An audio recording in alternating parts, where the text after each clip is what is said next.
চমৎকার লাগতেছে দেখেন। এই আপনাদের যাদের বাসায় আম আছে এই ধরনের রেসিপি দিয়ে আপনারা আম খেতে পারেন, দেখবেন যে অন্যরকম স্বাদ লাগবে। মানব সভ্যতা যখন শুরু হয়েছে তখন থেকেই এই গাছের সাথে আমাদের সম্পর্ক গভীর। আমাদের ইতিহাসে যখন প্রথম চাকা আবিষ্কার করছে সেই চাকা ছিল কিন্তু গাছের চাকা, ঠিক আছে। এবং আমরা আজকে গাছ কাটতেছি, এটা খুবই কষ্টসাধ্য কাজ, হ্যাঁ, মানে করাত দিয়ে সনাতন পদ্ধতিতে আমরা গাছ কাটতেছি একদম।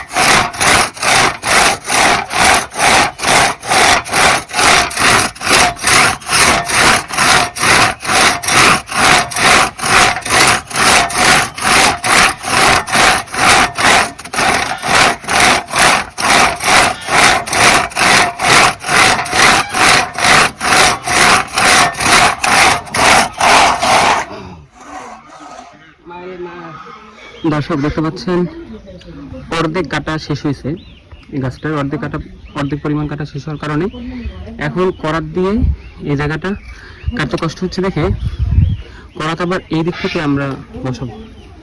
যখন এখান থেকে অর্ধেক কাটা শেষ হবে তখন অটোমেটিক্যালি এটা পড়ে যাবে।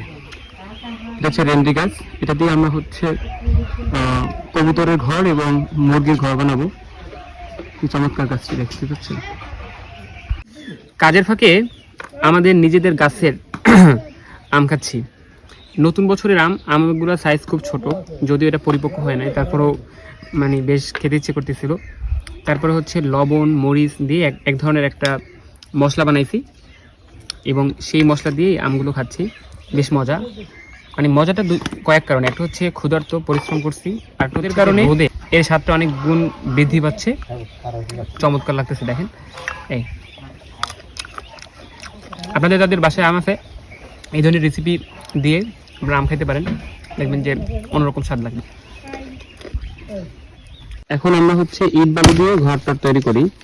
একটা সময় আমাদের ঘর ছিল কাঠের, ইভেন আমাদের ঘরও কাঠের। দেখেন একটা ছোট গাছ কাটার জন্য কত মেহনত। আমার বাবা কোড়াল দিয়ে এটাকে সমান করতেছে, কারণ পরবর্তীতে এটা যেন করাত দিয়ে সুন্দরভাবে কাটা যায়।